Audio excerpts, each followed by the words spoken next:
Show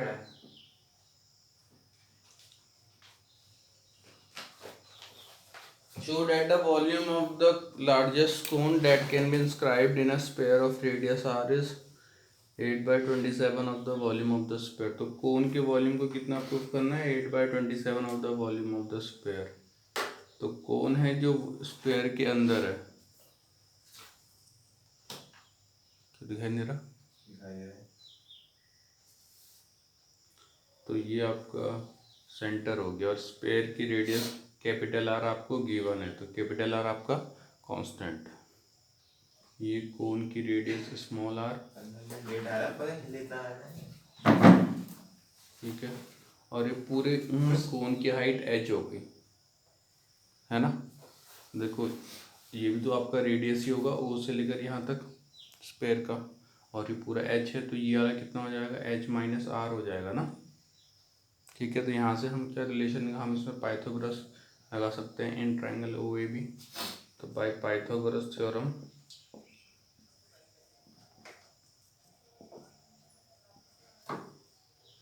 hypotenuse का square equal base का square plus perpendicular.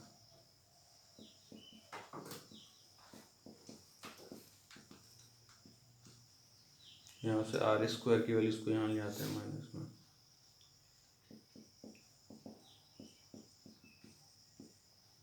Are square minus H square plus R square minus 2HR,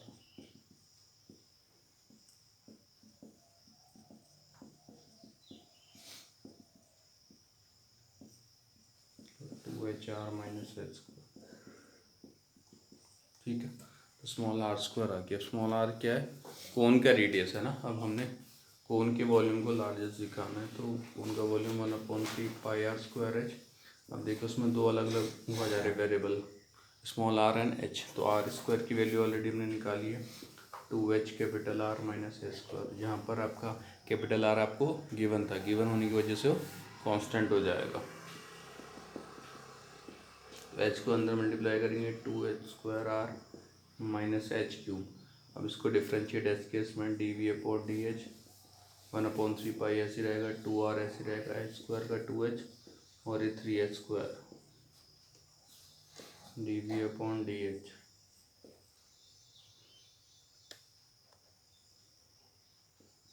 1/3π ऐसे रहेगा, 4rh minus 3h²। अब हम इसको 0 के इक्वल रखेंगे,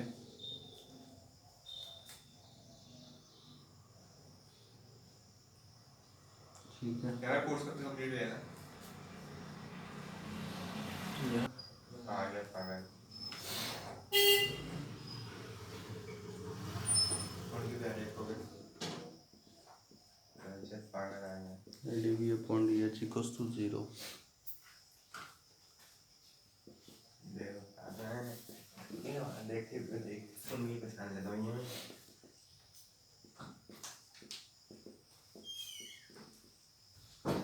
एच यहाँ से कॉमन ले लेंगे। अरे भाई यार क्यों तो 6:30 का थोड़ा देखा कोई नहीं, चलो। तो स्मॉल एच की वैल्यू 4r/3।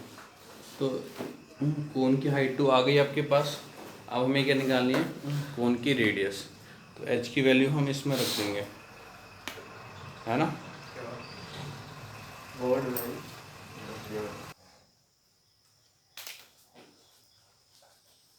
तो यहाँ से आर स्क्वायर आपका कितना था? 2HR माइनस स्क्वायर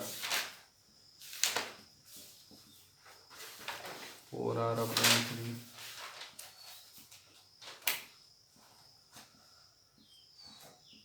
स्क्वायर, ये 8r² माइनस 16r² 9। तो ये एलसीएम लेंगे तो 24r² माइनस 16r²/9। तो स्मॉल आर स्क्वायर की वैल्यू 8r²/9। तो वही हमें चाहिए था, स्मॉल आर स्क्वायर। अब हमारे पास कोन की रेडियस भी और उसकी हाइट भी, हम इसका जो वॉल्यूम निकाल लेते हैं, वॉल्यूम ऑफ कोन 1/3πr²h 1/3 ठीक है, पाई ठीक है, स्मॉल आर स्क्वायर की वैल्यू 8r² / 9, एच की वैल्यू 4r/3।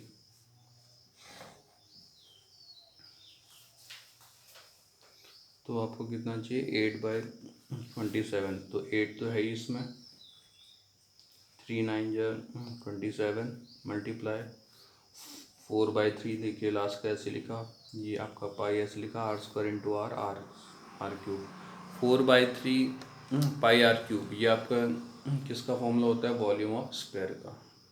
तो 8/27 ठीक है, इनटू में वॉल्यूम ऑफ स्फीयर है ना। यही आपको प्रूफ करना था कि volume of cone is 8/27 of volume of sphere.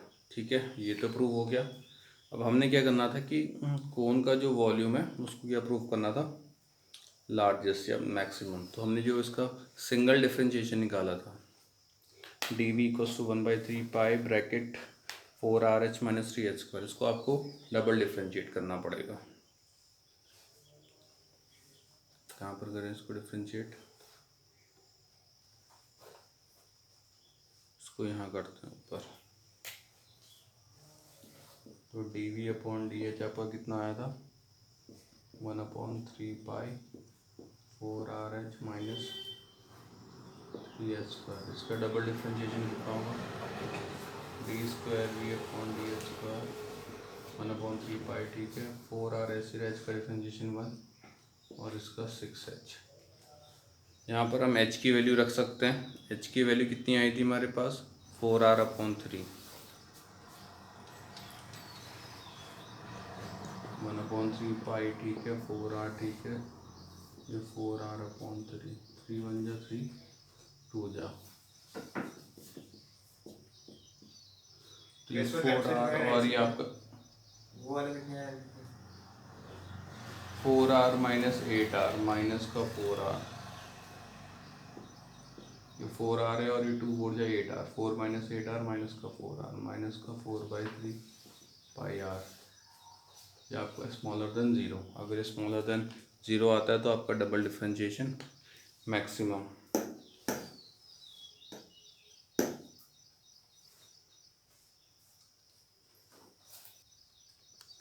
इसके बाद ये है, फिर ये है। हाँ, तो आपका डबल डिफरेंशिएशन क्या आ रहा है, नेगेटिव आ रहा है।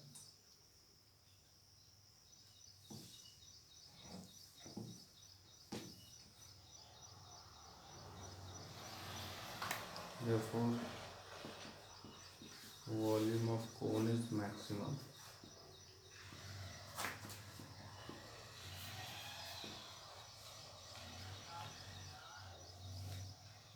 यार तो मेरे साथ है, कैसे जवाब करते हैं बेशरम, क्या मैं कॉल में चला गया जाके,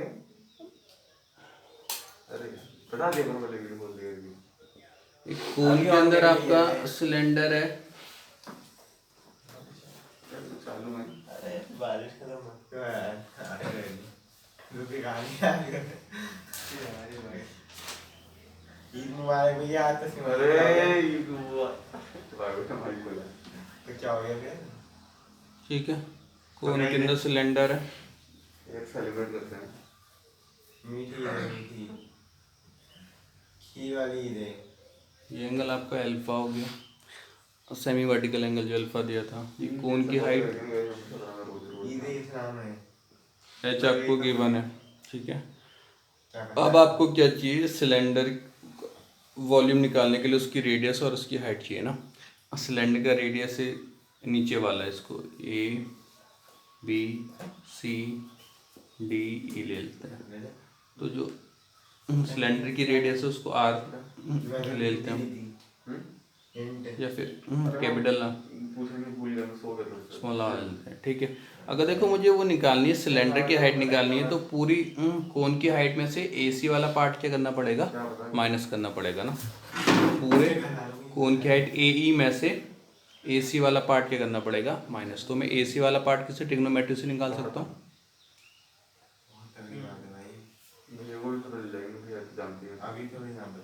ABC ये अल्फा, तो टेन अल्फा इक्वल्स टू आपका परपेंडिकुलर अपॉन बेस। तो आपका परपेंडिकुलर ये रेडियस हो गया और height A C, base sorry हाँ base A C R upon tan alpha. तो A C equals to R cot alpha. तो हाइट ऑफ सिलेंडर कौन सा है, सी वाला लाइन, इसको क्या बोल सकते हैं, ए माइनस ए सी लिख सकते हैं। तो ए तो आपका स्मॉल एच है माइनस ये कितना है आर कॉट अल्फा। तो ये आपकी सिलेंडर की हाइट आ गई है ना।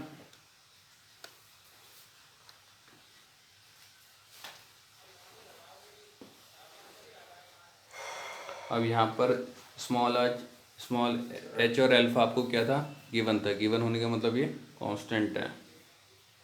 तो volume of cylinder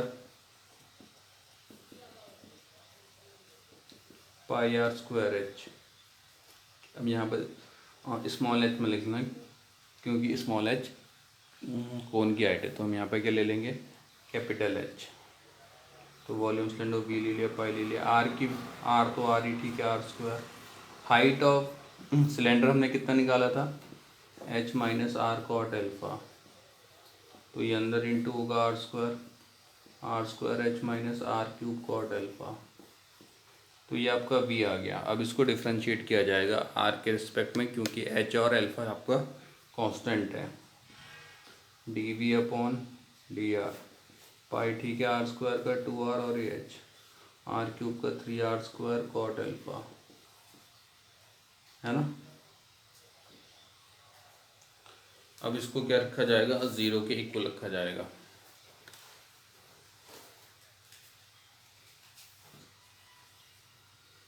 eight D V upon D R equals to 0।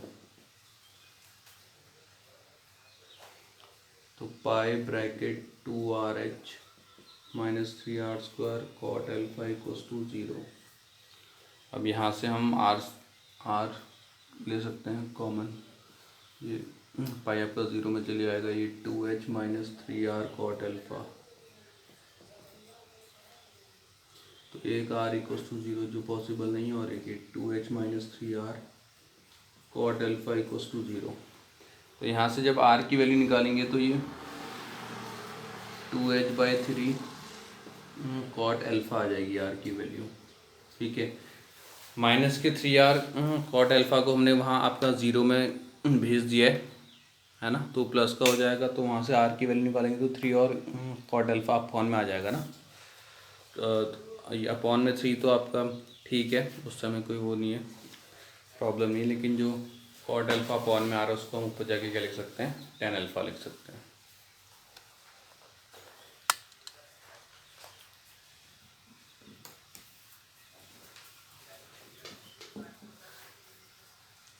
तो तो ये आ गया 2h अपॉन 3 कॉट अल्फा ऊपर जाके टेन अल्फा, ये r की वैल्यू आ गई है। अब हमें सिलेंडर की हाइट भी तो चाहिए होगी ना ये उसका वॉल्यूम निकालने के लिए। तो हाइट ऑफ सिलेंडर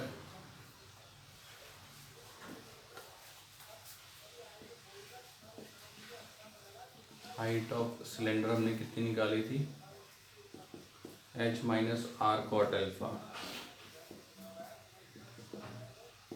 एच तो ठीक है, r की जगह 2h अपॉन 3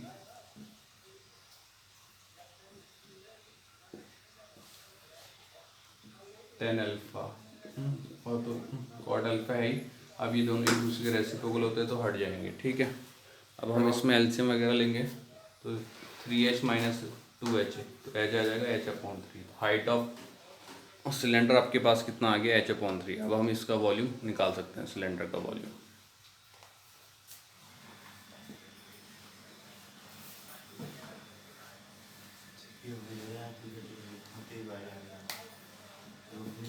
तो वॉल्यूम ऑफ सिलेंडर कितना निकाला था, पाई आर स्क्वायर एच, पाई ठीक है, रेडियस आपका कितना आया था 2h अपॉन 3 टेन अल्फा बाहर होल स्क्वायर और ये एच।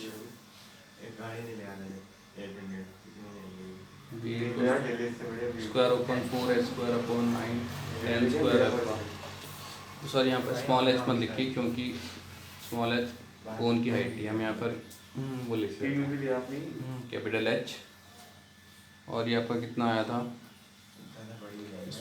हाइट ऑफ सिलेंडर आपका स्मॉल एच बाई 3 आया था, तो एच बाई 3। बस ये हो गया proof. 4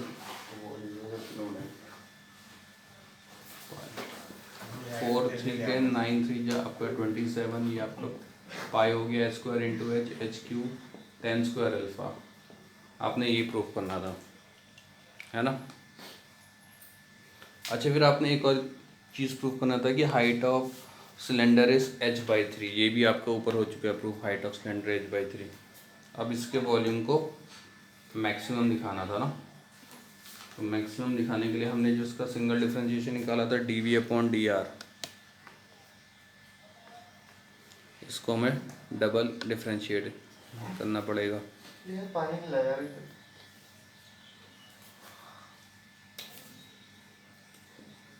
D V upon D R कितना है था pi bracket 2 R H minus 3 R square cot alpha.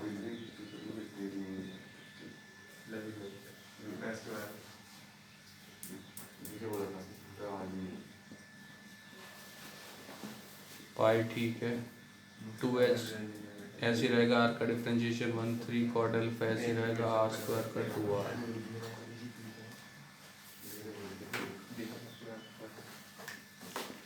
T square भी अपॉन डी आर स्क्वायर ठीक है, पाई ठीक है, 2h सही है, 6 कॉट अल्फा ठीक है। आर की वैल्यू हमने कितनी निकाली थी 2h बाई 3 10 अल्फा। आपको पता ये इससे ये हट जाएगा क्योंकि कॉट अल्फा और 10 अल्फा एक दूसरे के रेसिप्रोकल होते हैं। 3 1 जा 3 2 जा, तो ये आपका 2 2 जा 4h आ गया, 4h तो 2h माइनस 4h माइनस का 2h, तो ये माइनस का 2 पाई h आ गया स्मॉलर देन 0। ठीक है, तो वॉल्यूम आपका मैक्सिमम आ गया।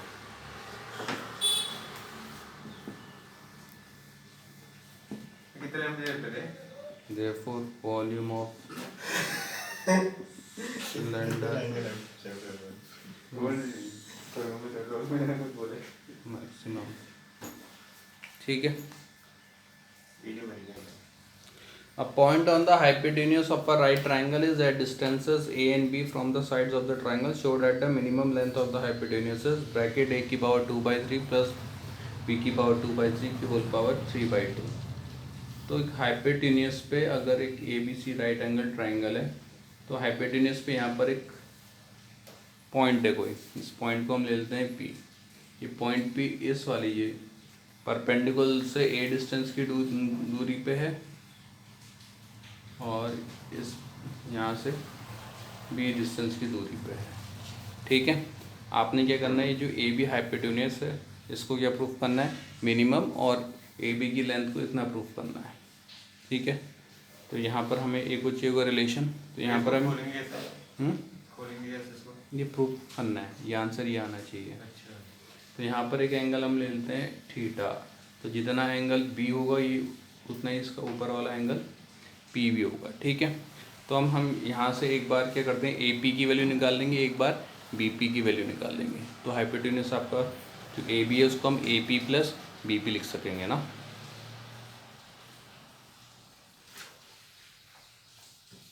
इसको डी लिख लेते हैं, इसको ई लिख लेते हैं। ट्राइंगल ए पी डी की आपका थीटा हो गया और ये ए हो गया। तो ए पी की वैल्यू निकालेंगे तो ए पी आपका हाइपोटेन्यूस और ये बेस, तो बेस अपॉन हाइपोटेन्यूस को हम क्या बोलते हैं cos theta. Base upon hypotenuse, तो कॉस थीटा आपका कितना आ जाएगा ए अपॉन ए पी। तो ए पी की value A upon cos theta, cos theta ऊपर जाएगा तो ए सेक थीटा, है ना।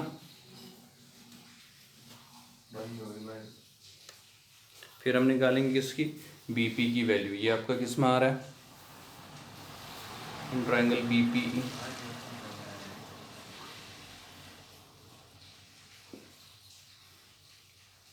इस पे बी वाला एंगल और ये बी है। ठीक है, अब ये हाइपोटेन्यूस आपको निकालना और आपको परपेंडिकुलर दिया है, तो परपेंडिकुलर अपॉन हाइपोटेन्यूस आपका साइन थीटा होता है। तो साइन थीटा परपेंडिकुलर बी और हाइपोटेन्यूस एच या बी पी। तो बी पी आ गया small B upon sine theta, तो स्मॉल बी कॉसेक थीटा। ठीक है, तो आपके पास ए बी भी आ गया और सॉरी ए पी भी आ गया और बी पी भी आ गया। आपका जो हाइपोटेन्यूस ए पी है पूरा का पूरा ए बी, वो आपका किससे मिलके बना है, A P plus B P से मिलके बना है। तो ए बी को हम क्या लिख सकते हैं, ए पी आपका A sec theta plus B cosec theta. ठीक है, इसको याद रखिएगा। ठीक है, तो ए बी को हम एच से रिप्रेजेंट कर लेते हैं, इससे लिखना आसान होगा, A sec theta plus B cosec theta. अब आपने क्या करना है कि इसको क्या प्रूफ करना है, सॉरी आपने इसको डिफ्रेंशिएट करना है। आपको स्मॉल ए और स्मॉल बी आपको क्या थे, गिवन थे ना, तो जो चीज़ आपको गिवन होती है वो क्या होती है, कांस्टेंट हो जाती है। ठीक है, तो हाइपोटेन्यूस का differentiation D square H upon, अब यहाँ पर जो आपका डिफ्रेंशिएशन हो रहा है वो थीटा के रिस्पेक्ट में हो रहा है, sorry D H upon D theta, ये ऐसे ही रहेगा। सेक थीटा का differentiation sec theta into tan theta, और इसका माइनस का cosec theta into cot theta. ठीक है, अब देखो आपने क्या करना है कि यहाँ पर आपने ए बी निकाला ना, ए बी में क्या आ रहा है, A sec theta plus B cosec theta. तो आपको सेक थीटा और कॉसेक थीटा की वैल्यू चाहिए ए और बी के उसमें, है ना, तो आप वैल्यू वहाँ रखोगे। तो उसके लिए हमने जो ये आपका डिफ्रेंशिएशन निकाला है इसको ज़ीरो के इक्वल रख देंगे।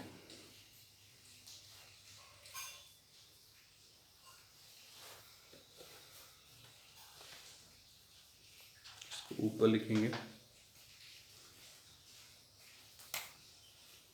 Eight D H upon D theta equals to zero, A sec theta tan theta minus B cosec theta cot theta equals to zero. A sec theta tan theta, ठीक है, ये equals to B cosec theta cot theta, इसको one upon cos theta, इसको sine theta upon cos theta, इसको one upon sine theta into cos theta upon sine theta.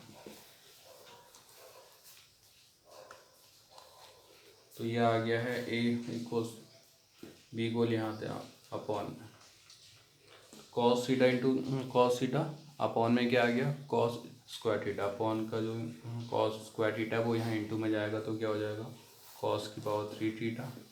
यहाँ पर ये आपका ऊपर साइन थीटा है, ये आपका यहाँ नीचे इंटू जाएगा, तो साइन की पावर थ्री थीटा। ठीक है, तो ये upon B, cos upon sine क्या होता है, कॉट, कॉट की पावर थ्री थीटा। तो अगर कॉट थीटा की वैल्यू निकालेंगे तो ए की पावर 1/3, बी की पावर 1/3। ठीक है, कॉट में से क्यूब हटाएंगे तो यहाँ पर आपका क्यूब रूट आ जाएगा ना ए और बी में, तो उसको हम क्या लिख सकते हैं, उसकी cube root of A upon B को क्या लिख सकते हैं, दोनों की पावर में 1/3, क्योंकि क्यूब रूट को आप किससे दिखा सकते हो, उनकी पावर में 1/3 लगा के। अब कॉट थीटा की वैल्यू आ गई, उसकी हेल्प से हम क्या निकालेंगे, सेक थीटा और कॉसेक थीटा। ठीक है, क्योंकि हमको हाइपोटेन्यूस निकालना है और हाइपोटेन्यूस आपका ए बी है, ए बी में आ रहा है एक A sec theta plus B cosec theta, तो आपको सेक थीटा और कॉसेक थीटा की वैल्यू चाहिए। ये निकालने के लिए हम क्या करेंगे, कॉट थीटा निकाल लेंगे, सॉरी कॉट थीटा आपको दिया हुआ है। ठीक है, तेरे को तो हमें किसकी सेक थीटा और कॉसेक थीटा की वैल्यू निकाल, या तो आपको उसका फॉर्मूला पता होना चाहिए सेक थीटा का कॉट थीटा के रिस्पेक्ट में, चलो निकाल ही लेते हैं। कॉसेक एक हमें चाहिए वैल्यू सेक थीटा की, एक वैल्यू चाहिए कॉसेक थीटा की ना, तो कॉसेक स्क्वायर थीटा आपका किसके इक्वल होता है, identity 1 plus cot square theta.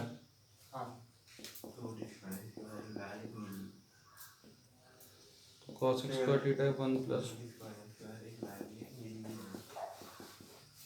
का होल स्क्वायर। तो मैंने यहाँ पर कॉट थीटा की वैल्यू रख दी, तो 1 प्लस ए की पावर 2/3 प्लस बी की पावर 2/3। एलसीएम लेंगे तो बी की पावर 2/3 प्लस ए की पावर 2/3 अपॉन बी की पावर 2/3। अभी आपके पास क्या आ गया, कॉसेक स्क्वायर थीटा। अब हमें कॉसेक थीटा की वैल्यू चाहिए, तो यहाँ से स्क्वायर हटाना पड़ेगा, तो उसमें अंडर रूट आ जाएगा, है ना। Cosec theta equal under root A की पावर 2/3 प्लस बी की पावर 2/3 अपॉन अंडर रूट ये भी बी की पावर, ठीक है।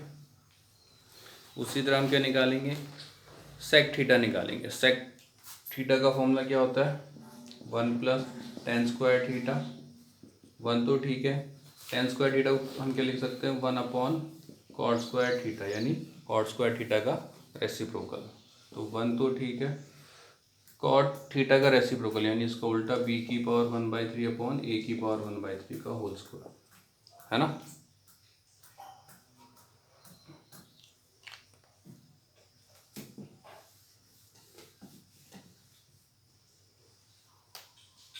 तो सेक स्क्वायर लगाना भूल गया था। Sec square theta equal 1 plus B की पावर 2/3 अपॉन ए की पावर 2/3। एलसीएम लेंगे, ए की पावर 2/3 प्लस बी की पावर 2/3 अपॉन ए की पावर 2/3। यहाँ से स्क्वायर हटेगा, ये अंडर रूट में आ जाएगा। ए की पावर 2/3 प्लस बी की पावर 2/3 अपॉन ए की पावर 2/3। अब आपके पास सेक थीटा की वैल्यू भी है, टेन थीटा की वैल्यू भी है।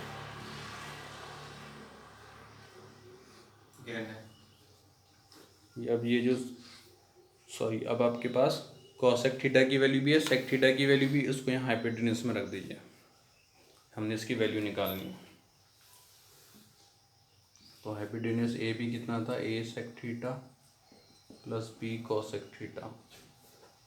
ए भी सही है, ए ठीक है, तो हाँ इंटू हो जाता है, मतलब नहीं सेम होंगे तभी तो इंटू होंगे। नहीं under root 2 into under root 6 हो जाता है। अलग अलग अंडर रूट भी इंटू हो सकते हैं। Under root 2 into under root 6 plus नहीं हो सकते, इंटू हो सकते हैं, इंटू डिवाइड।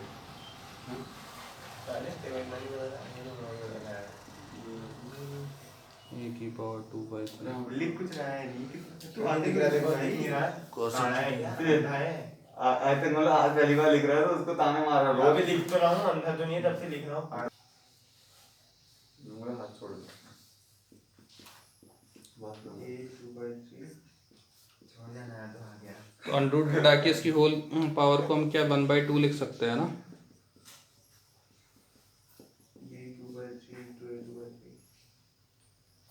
होल पावर 1/2 और एक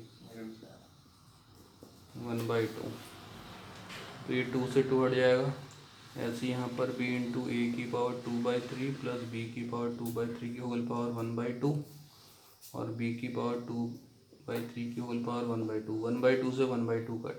अब यहाँ पर a की पावर 1/3 आ गया ना, और ऊपर आपका कितना a की पावर 1 है, ऊपर a की पावर 1 है और नीचे यहाँ कितना बचा, a की पावर 1/3। हाँ अच्छा अच्छा। तो जब सेम बेस ये आपके डिवाइड होते हैं सेम बेस वाले, तो उनकी पावर माइनस हो जाती है। तो ए की पावर कितनी हो जाएगी, 1 माइनस 1/3। कितना हो जाएगा 1 माइनस 1/3, ए की पावर 1 और नीचे ए की पावर 1/3। जब सेम बेस वाले डिवाइड होंगे तो इनकी पावर माइनस हो जाएगी। 1 माइनस 1/3 आपका कितना होता है,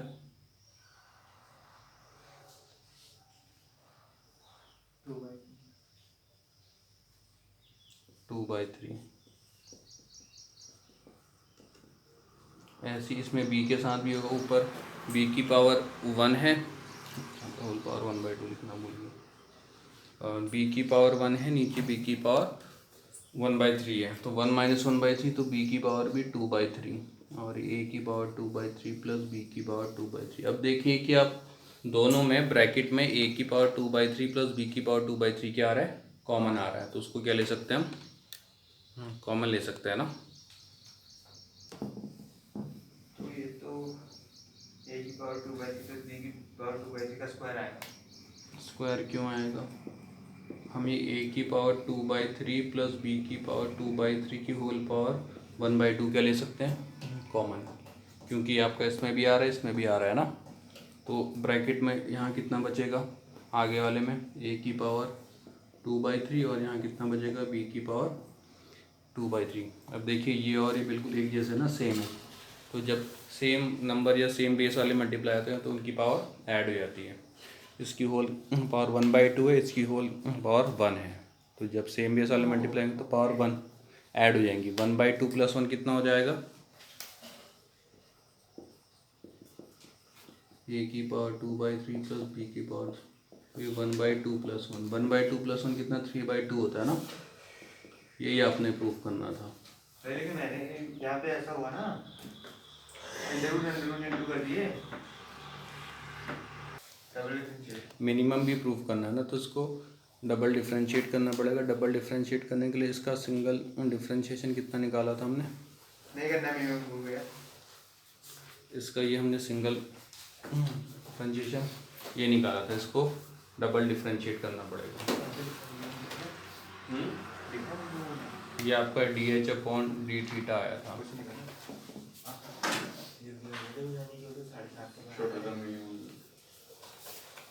ठीक है, तो इसको डबल डिफरेंशिएट करना पड़ेगा आपको। ठीक है, ये होमवर्क से कीजिएगा आप लोग।